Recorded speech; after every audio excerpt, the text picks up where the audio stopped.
I reached for the vanilla ice cream, the very brand my late husband Henry used to love. And the voice of my daughter-in-law, Carol, cut through the quiet. That is not on the list. If you have ever felt like an uninvited presence in the home you helped build, this story is for you.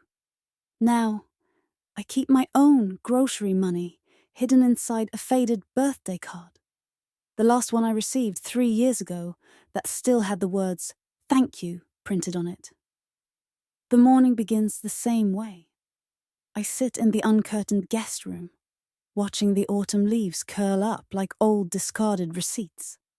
From the kitchen, I hear the soft, expensive whir of the espresso machine. Not mine, of course. Followed by the delicate clink of ceramic mugs that are not meant for me. My ancient Mr. Coffee is tucked away on a side table. It's older than both my grandchildren, has a chipped handle, and smells faintly of 1,000 burnt mornings. But it works. It's familiar. It is mine. I sit on the edge of the bed. It creaks. I immediately stop. I don't want anyone to think I'm already up. Not yet. Not until I've made myself small enough to fit into their day without causing any trouble. I open the drawer that holds my old red ledger. Inside, tucked between receipts for canned peaches and a birthday card from 1998, is the faded carbon copy of a check. $40,000. That's what I gave them. It wasn't a loan. It wasn't even a discussion. Just a soft, maternal gesture, the kind women like me were raised to make without needing applause. My son said it was a formality for the down payment. "We'll pay it back, Mum," he promised. I didn't want the money back. I just wanted a space in the home I had helped create. Not even a proper room. Just a place to sit without having to apologize. To eat a sandwich without glances being exchanged over calories or cost. A place to age gently. At first they brought flowers. Carol brewed me green tea. She even used the word sanctuary. But slowly, quietly, things began to shift. First came the subtle whispers, never to me, but near me. "She likes those crackers, but they're $5 a box." I think she used the last of the fancy coffee again. Then came the silence. Not cold, not cruel, just vacant. I went from being part of the foundation to just another piece of furniture. Too heavy to move, too old to replace. The moment of truth happened over toast. Just regular store-brand white bread, toasted a little too long. I spread a little butter, and, for once, I added a teaspoon of honey. A tiny sweet treat. Just for me. Carol walked in. Her eyes scanned the grocery app like it was scripture. She looked at the toast, then at the honey jar, then back at me. "I didn't see honey on the list," she said. It wasn't the words. It was the tone. The kind you use for a child who has colored outside the lines. I simply folded the toast in a napkin and carried it back to my room like it was something shameful. The next morning, the honey jar was on the top shelf, just out of reach. It wasn't about the honey. It was about permission.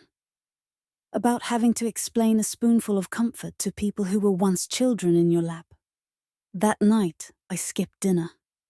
I stayed in my room listening to their laughter. My name was never mentioned once.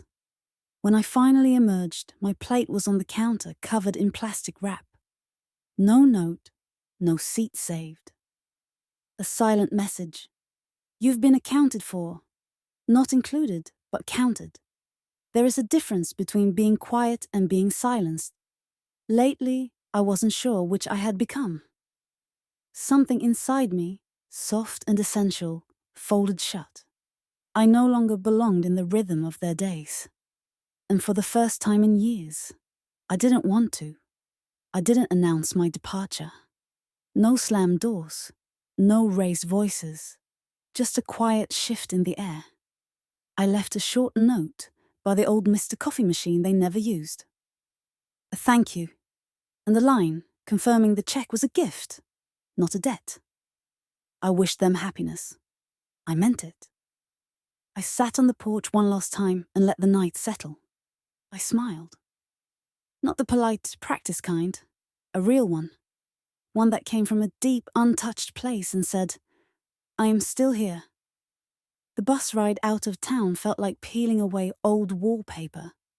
Familiar, faded, and finally letting go. I found a room for rent in a small town called Maple Hollow. A place Henry and I once drove through. The woman who answered the door, Marlene, said, I'm looking for someone who likes quiet and knows how to make decent cornbread. I've been quiet most of my life. I smiled. And my cornbread won second place at the county fair in '89. The room is small, but it has a rocking chair that doesn't fold. I sit in it and finally write in the notebook I started years ago. On the first page, I wrote, I don't regret giving. I regret not keeping a little for me. And then, I am still more than what I was. I now walk to the sycamore tree at the edge of town and eat a peach from the farmer's market. Just one. No one asks me to share. And that too is healing. The other day, I got a letter from my son. A little messy.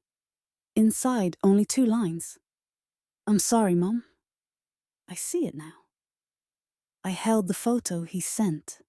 Me and Henry. Young, covered in flour, holding a misshapen pie. I looked alive. I took a bite of the peach, letting the juice run down my fingers. For the first time, I didn't feel guilty for enjoying something sweet. Forgiveness didn't come with a parade. It came with a letter, a photo, and a bite of a peach under a tree that remembered me. And maybe that's enough, because in the quiet, steady beat of my own chosen life, I have finally found my way back to my own name.